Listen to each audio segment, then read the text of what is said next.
ఆ ఉమ్మడి జిల్లాలో ఉత్సాహంగా ఉన్న బీజేపీకి ఆ ఒక్క నియోజకవర్గంలో మాత్రం నిరాశ ఎదురవుతుందట.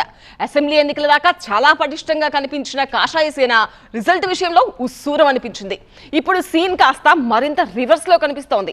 ఇంతకీ కమలానికి కంటి మీద కునుకు లేకుండా చేస్తున్న ఆ జిల్లా ఏది, ఆ నియోజకవర్గం ఏది?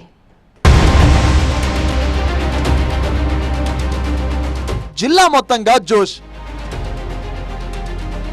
ఎల్లారెడ్డిలో మాత్రం గప్చుప్. కార్యకర్తలు దండిగా ఉన్నారు. మరి నాయకుడు ఎక్కడా?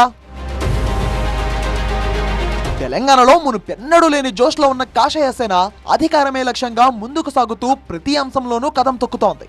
సీట్ల నెంబర్తో ఓట్ల షేర్ను కూడా పెంచుకున్న కమలం పార్టీ చట్టసభల్లో 8 మంది ఎంపీలు, 8 మంది ఎమ్మెల్యేలు, 3 ఎమ్మెల్సీలతో రాష్ట్రంలో గతానికి మించి ఊహించని బలాన్ని సాధించింది. ముఖ్యంగా ఉత్తర తెలంగాణకు సంబంధించి ఉమ్మడి నిజామాబాద్ లో ఆ పార్టీ గత 2 టర్ములుగా ప్రత్యర్థులతో టగ్ ఆఫ్ వార్ అన్నట్టుగా తలపడుతోంది. నిజామాబాద్ ఎంపీగా బీజేపీ నుంచి వరుసగా ధర్మపురి అరవింద్ కాషాయ జెండా ఎగురువేయగా ఈ దఫా ఎమ్మెల్యేల సంఖ్య కూడా పెరిగింది. నిజామాబాద్ అర్బన్, కామారెడ్డి నియోజకవర్గాల్లో విజయం సాధించింది. ఉమ్మడి జిల్లా వ్యాప్తంగా అనుకున్న స్థాయిలో అసెంబ్లీ సీట్లు సాధించకపోయినా పార్టీ మాత్రం జోష్ఫుల్ గానే కనిపిస్తోంది. అయితే ఎల్లారెడ్డి నియోజకవర్గంలో బీజేపీ గడ్డు పరిస్థితిని ఎదుర్కొంటున్నట్టు కనిపిస్తోంది. అసెంబ్లీ ఎన్నికల సమయంలో నియోజకవర్గ ఇన్ఛార్జ్ పదవి కోసం నువ్వా నేనా అన్నట్టుగా పోటీ పడిన నేతలు ఇప్పుడేమో ముఖం చాటేస్తున్నారట. అసలు ఇన్ఛార్జ్ బాధ్యతలు చేపట్టేందుకు అయిష్టత చూపుతున్నారట. కార్యకర్తల్లో ఉత్సాహం ఉన్నప్పటికీ వారిని నడిపించే నాయకుడు లేకపోవడం ఇప్పుడు పార్టీకి పెద్ద సమస్యగా మారింది. పార్టీని నమ్ముకొని ఉన్న ద్వితీయ శ్రేణి నాయకులకు స్థానిక సంస్థల ఎన్నికల్లో ఈ పరిస్థితి అయోమయానికి గురిచేస్తోంది. తమను ముందుండి నడిపించే నాయకుడి కోసం కళ్ళు కాయలు కాసేలా ఎదురుచూస్తున్నారు కార్యకర్తలు. ఎల్లారెడ్డి నియోజకవర్గంలో అసెంబ్లీ ఎన్నికల్లో పోటీ చేసేందుకు అప్పట్లో చాలా మంది నాయకులే ఉత్సాహం చూపించారు. అయితే ఎవరికి వారు తమ స్థాయిలో లాబింగ్ చేసి టికెట్ దక్కించుకునేందుకు నానా ప్రయత్నాలు చేశారు. అయితే ఎన్నికల సమయంలో పార్టీలో చేరి అనూహ్యంగా సీటు దక్కించుకున్నారు సుభాష్ రెడ్డి. అప్పటి వరకు పార్టీ తరపున 3 సార్లు పోటీ చేసి ఓడిపోయిన బాణాల లక్ష్మారెడ్డిని కాదని అధిష్టానం సుభాష్ రెడ్డికి అవకాశం ఇచ్చింది. దీనిపై అసంతృప్తి వ్యక్తం చేసిన లక్ష్మారెడ్డికి రాష్ట్ర స్థాయి పదవి కట్టబెట్టి అప్పటికైతే శాంతిపరిచింది. అయినా సరే ఆయన ఎన్నికల సమయం నుంచే పార్టీతో అంటీ ముట్టనట్టుగానే వ్యవహరిస్తున్నారు. ఎన్నికల్లో పోటీ చేసిన సుభాష్ రెడ్డి గెలిచారా అంటే అదీ లేదు.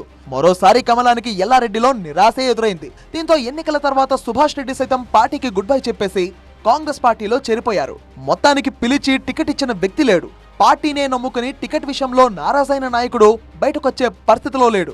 దీంతో రెంటికి చెడ్డ రేవళ్లా తయారైంది ఎల్లారెడ్డిలో బీజేపీ పరిస్థితి.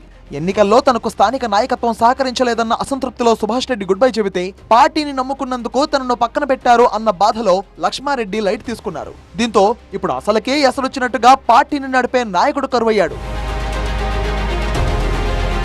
ఒకవైపు ఉమ్మడి నిజామాబాద్ జిల్లాలో బీజేపీ జోరు మీద కనిపిస్తోంది. రానున్న స్థానిక సంస్థల ఎన్నికల్లో సత్తా చాటేందుకు కాషాయ సేన తహతహలాడుతోంది. జిల్లాలో వీలైనన్ని ఎక్కువ మున్సిపాలిటీలు గెలిచి జెడ్పీ చైర్మన్ సీట్ను కూడా కైవసం చేసుకోవాలి అన్న లక్ష్యంగా పనిచేస్తోంది కమలం దళం. అలాంటి జిల్లాలో ఎల్లారెడ్డి మాత్రం బీజేపీకి కంట్లో నలుసులా తయారైంది. క్యాడర్ బలంగా ఉన్నా దానికి తగ్గ బలమైన నాయకత్వం లేకపోవడం ఇప్పుడు కాషాయ సేనకు మైనస్ గా మారింది. ఉమ్మడి నిజామాబాద్ జిల్లాలో అన్ని నియోజకవర్గాల్లోనూ స్థానిక సంస్థల ఎన్నికలకు సమాయత్త సమావేశాలు నిర్వహిస్తోంది బీజేపీ. ఎల్లారెడ్డిలో మాత్రం ఏదో చేసేశాం, ముగించేశాం అన్నట్టుగా ఈ సమావేశాలు జరుగుతున్నాయట.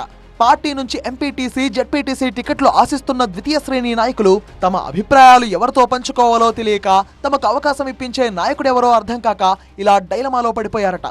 ఈ కన్ఫ్యూజన్ లో ఇప్పటికే చాలా మంది నేతలు పక్క పార్టీల వైపు చూస్తున్నారు. మరి కీలకమైన స్థానిక సమరం ముంచుకొస్తున్న వేళ ఎల్లారెడ్డిలో పరిస్థితిని బీజేపీ హైకమాండ్ ఎలా చక్కదిద్దుతుందో చూడాలి.